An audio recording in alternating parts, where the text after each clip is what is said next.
तीर्थराज प्रयागराज में चल रहा है महाकुंभ, यानी अमृत की कुछ बूंदों को लेने के लिए बंसल न्यूज़ की टीम भी उसके साथ साथ आगे बढ़ रही है।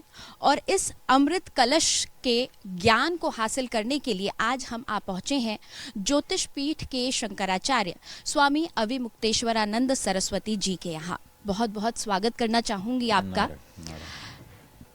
100 करोड़ से ज़्यादा हिंदू पूरे दुनिया भर में फैले हुए हैं, या यूं कहे कि 120 करोड़ से भी ज़्यादा हो चुके हैं। आप उन सभी के धर्म गुरु हैं, आप उन सभी के गुरु हैं।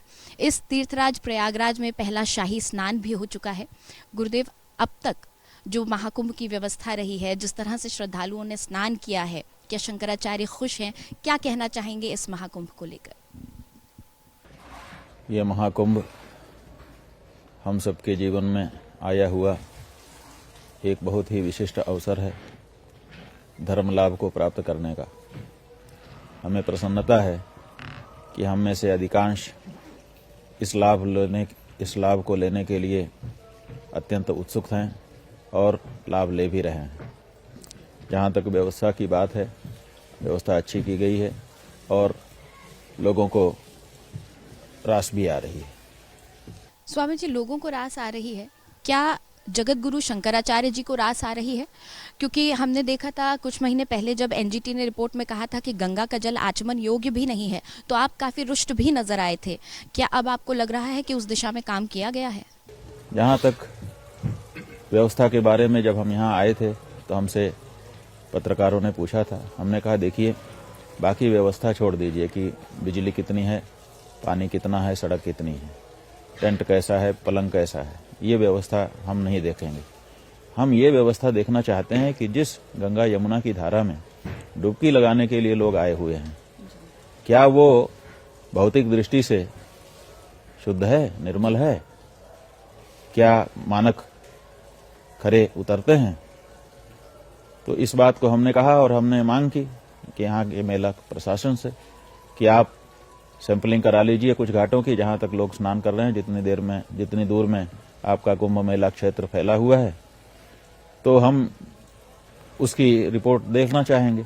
आप सार्वजनिक कर दीजिए ताकि हमको पता चल जाए कि क्या परिस्थिति है। क्योंकि कुछ ही दिनों पूर्व एनजीटी नाम की जो संस्था है उसने ये कहा था कि गंगा यमुना का जल स्नान और आचमन के योग्य नहीं है। तो हमने ये वक्तव्य दिया। हमको आशा थी कि यहाँ का जो प्रशासन है वो इस पर कुछ करेगा। वैसे तो नियमित रूप से वो जांच करते ही होंगे, तो उनकी जांच की जो आख्या है वो सार्वजनिक होगी। ये तो नहीं हुआ, लेकिन एक टेलीविजन चैनल पर मुख्यमंत्री आदित्यनाथ जी बोलते हुए दिखाई दिए और उन्होंने कहा कि बिल्कुल सब सही है, मैंने स्वयं स्नान किया है, स्वयं आचमन किया है, इसलिए कोई दिक्कत नहीं है, ऐसा कह करके। और उन्होंने ये भी कह दिया कि कुछ लोगों को तो इस तरह का दुष्प्रचार करने की आदत हो गई है। तो हमने सुना। अब एनजीटी को ऐसी आदत हो गई है कि कुछ लोगों में किसको वो कह रहे थे हमको पता नहीं, लेकिन उन्होंने ये कहा, हमको सुनाया गया। ये जो हम शिविर जिस जगह पर यहाँ शिविर लगा हुआ है, जिसमें इस समय हम बैठे हुए हैं, इस शिविर में हम आए। यहाँ पर कुछ लोग बगल की गंगा में स्नान करने के लिए गए, वहां से वीडियो बना करके ले आए और उन्होंने कहा कि बहुत गंदा पानी, जिसमें सफेद सफेद झाग फैन सब बह रहा है, यहाँ पर बह रहा है, हम कैसे स्नान करें? अब एक तरफ ऐसी परिस्थिति है और दूसरी तरफ ऐसी परिस्थिति है, तो हम क्या कहें? हम तो एक शुद्ध भावना से ये कह रहे थे और जिम्मेदारी पूर्वक कह रहे थे कि यहाँ के प्रशासन को ये भी बताना चाहिए कि हमने ये व्यवस्था बना करके रखी है कि सबको शुद्ध और पवित्र जल स्नान के लिए उपलब्ध होगा।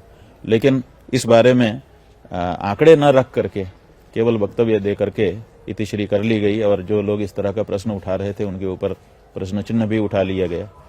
तो अब इसमें क्या बोलना है? हमारा ये मानना है कि गंगा यमुना जहाँ से निकलती हैं, वहाँ से जब प्रयाग आती हैं, तो प्रयाग में उनका जल उसी तरह का होना चाहिए ना, जैसे उद्गम से निकल के आ रही हैं।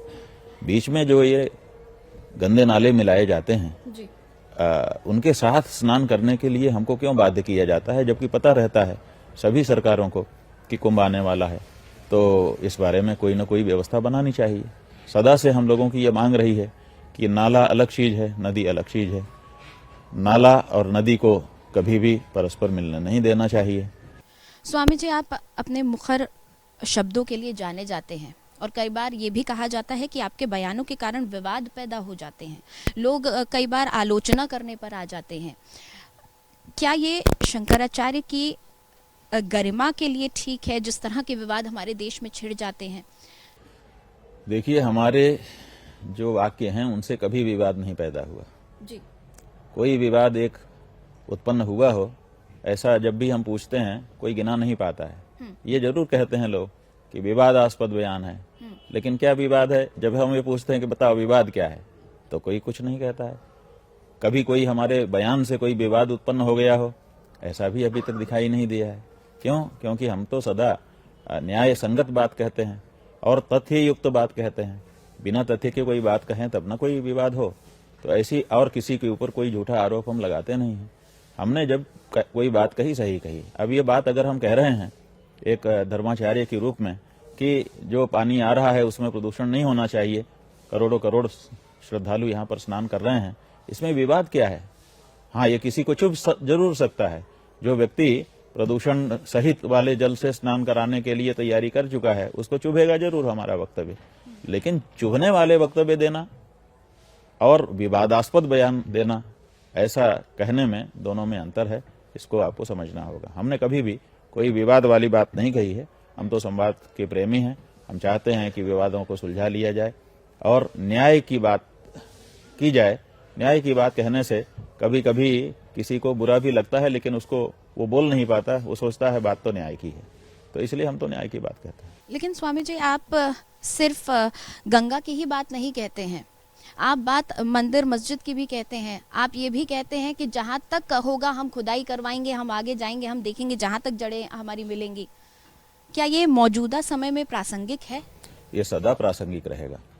देखिए, न्याय क्या कहता है कि न्याय होना चाहिए। अगर किसी के ऊपर अन्याय हुआ है जी, तो मुकदमा होता है।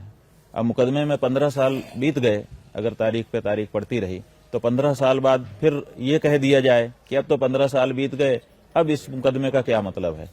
क्या ऐसा ये न्याय संगत बात है? चाहे कितने ही दिन बीत जाएं, अगर किसी के साथ न्याय हुआ है तो उसका प्रतिकार होना चाहिए। एक समय ऐसा आना चाहिए जब निर्णय हो कि नहीं, इसके साथ अत्याचार हुआ है, अन्याय हुआ है और उसके लिए जिसने ऐसा किया है उसको दंडित किया जा रहा है और इसको न्याय दिया जा रहा है। ये बात कभी ना कभी तो आनी चाहिए।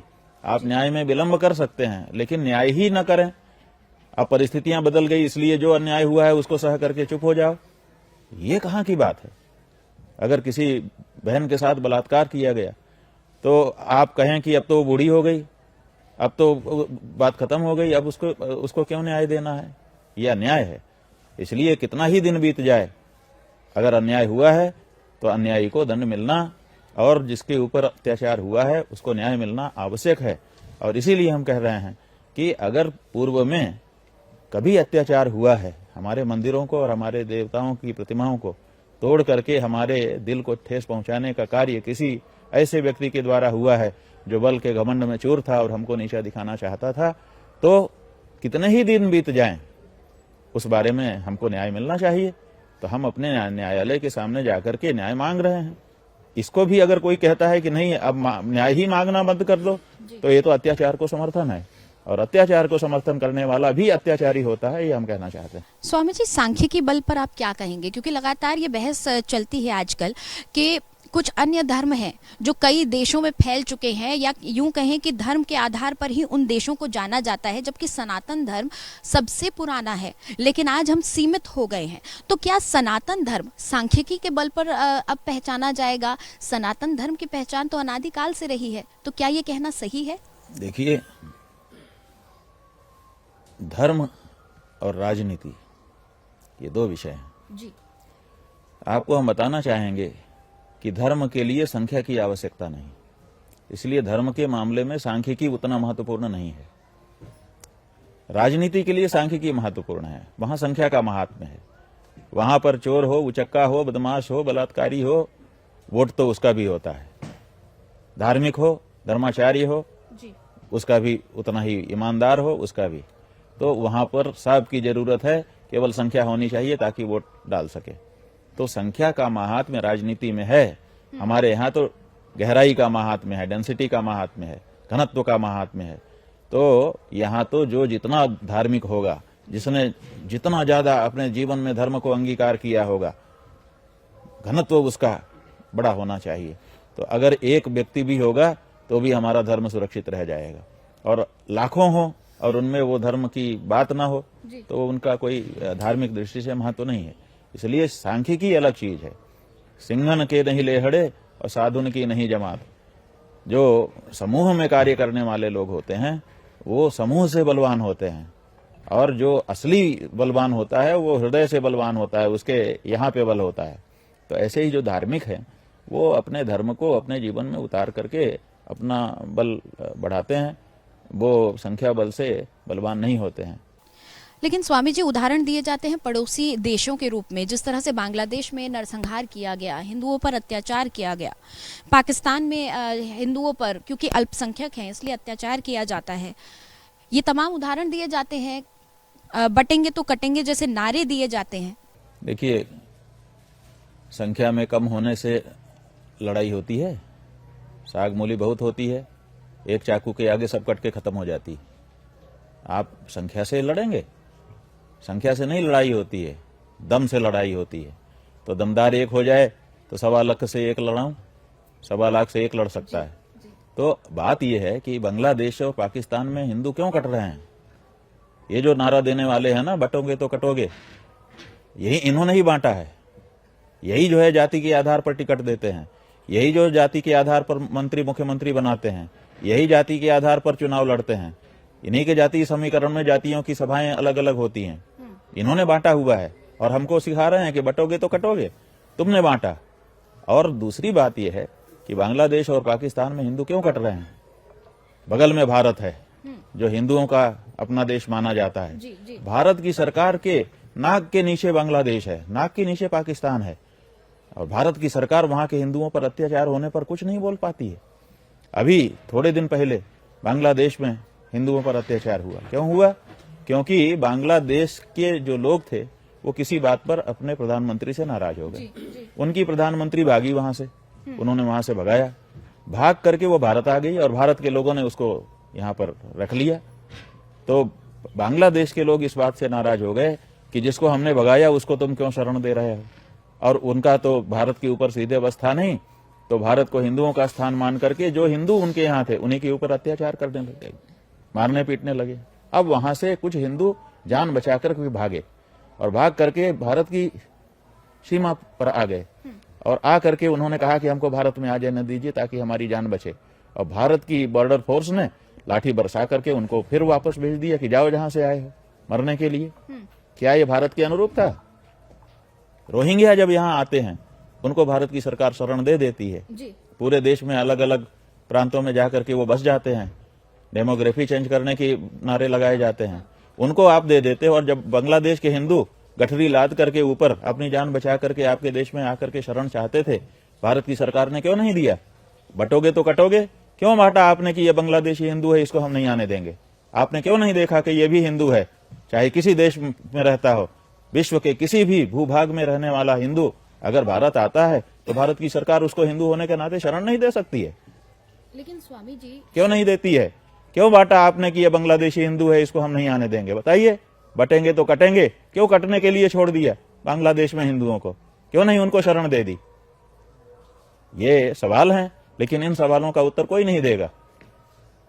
केवल वोट के लिए मत बटो ताकि हमको थोक का वोट मिल जाए, ये जो आपकी दृष्टि है इससे पीड़ा होती है। वोट लीजिए, लेकिन वोट लेने के साथ साथ हिंदुओं के लिए खड़े तो रहिए।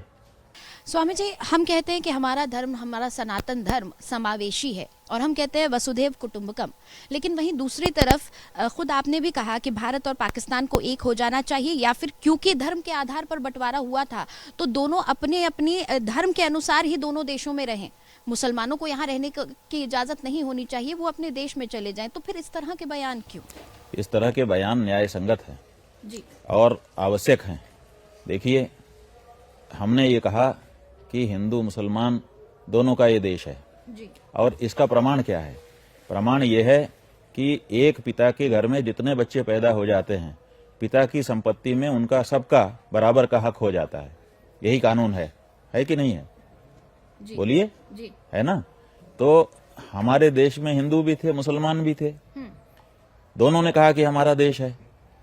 माना गया कि नहीं माना गया? जी। हमने ये नहीं कहा कि तुम तो बाहरी मुल्क से तुम्हारी विचारधारा आई है, तुम अब उसमें चले गए हो इसलिए अब तुम्हारा मुल्क नहीं है।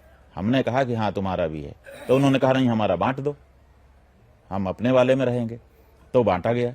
बंटवारा हमने माना, उनको दिया एक टुकड़ा, इसका मतलब है कि हमने उनके हक को माना, प्रमाणित हो गया। अब जब हमने उनके हक को मान करके बंटवारा कर दिया तो बांट लेने वाला व्यक्ति जो है उसको अपने वाले हक में, अपने वाले क्षेत्र में, अपने वाले हिस्से में चले जाना चाहिए कि नहीं चले जाना चाहिए? यही प्रश्न है।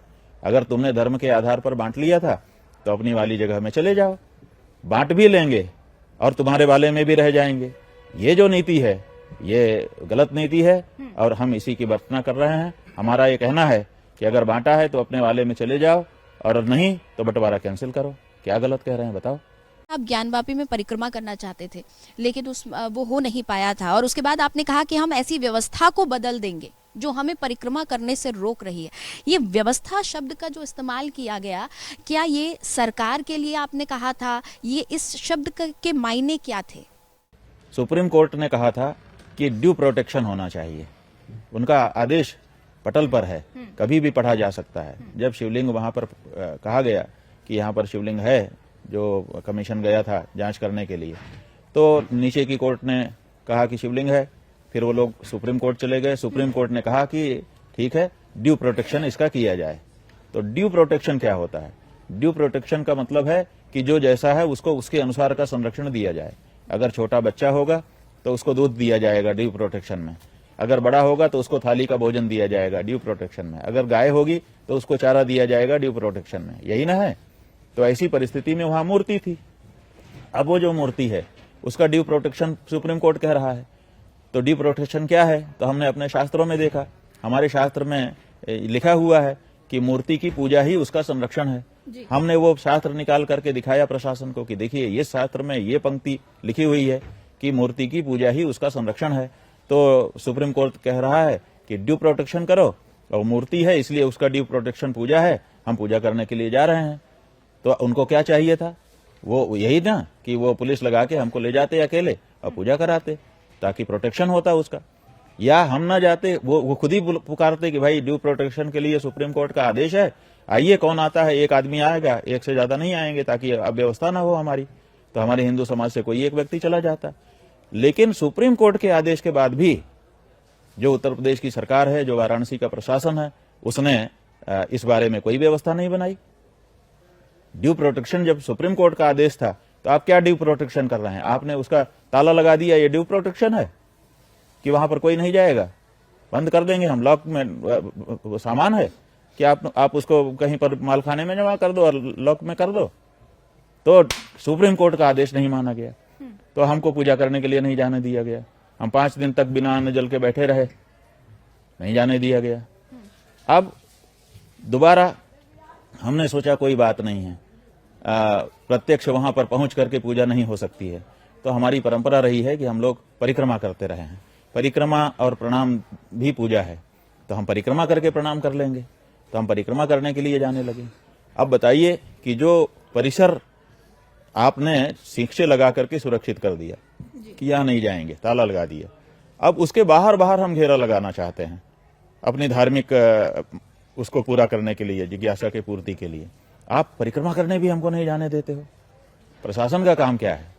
वो ये कहते कि भीड़ मत लेके आइए, अव्यवस्था हो सकती है, हम उसको मान लेते, लेकिन हम परिक्रमा ही नहीं कर सकते हैं। कोई हिंदू परिक्रमा ही नहीं कर सकता है, जबकि परिक्रमा उस स्थान की करने के ऐतिहासिक प्रमाण है हमारे पास। जबकि जो दावा हुआ है उस जगह के लिए मुसलमानों की ओर से, उसमें मुसलमानों ने स्वयं लिखा है कि हिंदू इसकी परिक्रमा करते हैं। तो ऐसी परिस्थिति में परिक्रमा करना तो एडमिटेड फैक्ट है। तो जो एडमिटेड फैक्ट है उसको भी आप प्रशासन के लोग नहीं करने दे रहे हैं, तो ऐसे प्रशासन को हम बदलेंगे कि नहीं बदलेंगे? जी स्वामी जी, महाकुंभ शुरू हुआ उससे पहले कई विवाद, कई बयान सामने आ गए, चाहे वो खुदाई को लेकर हो, संभल में भी खुदाई चल रही, उसके अलावा चाहे बात मोहन भागवत के बयान की, क्या आपको नहीं लगता कि महाकुंभ जैसे एक आयोजन की, इतना बड़ा धार्मिक सांस्कृतिक आयोजन हमारे देश का, जो दुनिया में इकलौता अपने प्रकार का आयोजन है, इसकी शुरुआत ऐसे विवादों से होने की बजाय कुछ बेहतर शुरुआत हो सकती थी? और साथ ही एक और नया विवाद जो जुड़ा वो वक्फ बोर्ड का था। वक्फ बोर्ड ने यहाँ तक कह दिया कि जिस जमीन पर महाकुंभ हो रहा है उस जमीन का कुछ अंश भी हमारा है। वक्फ बोर्ड, सनातन बोर्ड और इन तमाम विवादों पर शंकराचार्य जी क्या कहेंगे? देखिए, शंकराचार्य जी ने ऐसा कोई विवाद, ऐसा कोई बयान नहीं शुरू किया जिससे कुंभ जैसा महान पर्व छिप जाए और इस तरह के विवाद ही सामने आ जाएं। ये जिन लोगों ने किया उनका गुण दोष आप देखिए, हमारा नहीं है। हमने ऐसा कोई बात नहीं कहा। हाँ, ऐसे बयानों के परिप्रेक्ष्य में यहाँ पर हमारे आने के बाद अगर आप पत्रकारों ने पूछा तो हम अपनी बात हम बोल रहे हैं। बिना पूछे तो हमने कभी नहीं कहा। हमने अपनी तरफ से कोई वीडियो बना करके नहीं डाला है। धर्माधिपति होने के नाते आप क्या कहेंगे? जब प्रेस वाले लोग हमसे पूछते हैं तभी हम कहते हैं, और धर्माधिपति होने के नाते हमने जो उचित था जवाब दिया। जैसे मोहन भागवत जी की बात आई, उन्होंने कहा कि हर मस्जिद में शिवलिंग नहीं खोजना चाहिए। हमने कहा कि ये बात गजब की है। मोहन भागवत जी कैसे ये कह सकते हैं? मस्जिद में शिवलिंग खोजना, क्यों खोजेंगे? मस्जिद में शिवलिंग होता है क्या? होता ही नहीं है। मस्जिद तो इसीलिए प्रख्यात है कि वहां पर कोई भी बुत नहीं होगा, मस्जिद में होता ही नहीं है। और किस मस्जिद में हम गए शिवलिंग खोजने? ना तो हम जाएंगे क्योंकि हम जानते हैं कि मस्जिद में शिवलिंग नहीं होता है, और ना हम गए, तो फिर इस तरह का बयान क्यों? लेकिन मस्जिद में ये शब्द जो है यही मुस्लिम पक्ष का शब्द है। इसका मतलब है कि पक्षपातपूर्ण बयान वो दे रहे हैं। वो कह रहे हैं मस्जिद में। हम मस्जिद में नहीं गए मिस्टर मोहन भागवत, हम मस्जिद में नहीं गए। हम अपने मंदिर में गए, जिसको मस्जिद के रूप में परिवर्तित करने की पूर्व काल में कोशिश की गई है। आप उस स्थान को मस्जिद शब्द से कह करके मुस्लिम पक्ष में खड़े हुए हमको दिखाई दे रहे हैं, जो कि हमारे लिए पीड़ा का विषय है, आपत्ति का विषय है। और इसीलिए हमने कहा कि यह बयान अस्वीकार्य है। लेकिन जिन स्थानों के बारे में ये इतिहास उपलब्ध है कि यहाँ पर पहले मंदिर था और उसको बलपूर्वक तोड़ करके मस्जिद के रूप में परिवर्तित करने का प्रयास किया गया, उस स्थान के बारे में हम मुसलमानों से भी कहना चाहते हैं कि आपके पूर्वजों ने किसी समय किसी कारण से अगर कोई अत्याचार किया तो उसको भूल सुधार करो। तुम क्यों उन्हीं की अत्याचार वाली बात को लेकर के आज भी पड़े हो? तुम तो कम से कम न्याय के पक्ष में खड़े हो। और दूसरे, हमने हिंदू मुस्लिम धर्मशास्त्रों को भी पढ़ा और उनके विद्वानों से भी चर्चा की। उन्होंने कहा कि महाराज जी, हम आपको बताना चाहेंगे, इस्लाम के अनुसार कब्जा की गई जगह पर मस्जिद बनाने की कोशिश करके वहां पर अगर नमाज पढ़ी जाए तो खुदा उसको कबूल नहीं करता है। एब्सोल्यूट, पूरी तरह से मालिकाना मुसलमान का होना चाहिए और वो वक्फ किया जाए, खुदा को अर्पित किया जाए, और वहां पर अगर मस्जिद तामीर करके वहां पर पढ़ा जाए तब वो होता है। मदीना में मस्जिद बनी है। जब हिजरत करके मोहम्मद साहब मदीना गए तो वहां पर जो यहूदी थे उनसे उन्होंने जमीन खरीदी। ये इतिहास है कि वहां पर जाने के बाद यहूदी उनको फ्री में दे रहे थे कि आप यहीं पे अपना ले लीजिए, कोई बात नहीं, हमको कुछ नहीं चाहिए। लेकिन उन्होंने कहा नहीं, जब तक वो जमीन हमारी मालिकाना की नहीं होगी हम वहां पर इबादत नहीं कर सकते हैं। तो ऐसी परिस्थिति में बलपूर्वक कब्जाई गई जमीन पर खुदा नमाज कबूल नहीं करता है, ऐसा आपके धर्मशास्त्र में लिखा हुआ है। और आप अपने पूर्वजों की जो गलत चीजें थी उनको क्यों आगे बढ़ाना चाहते हो? आप सही न्याय संगत बात करो।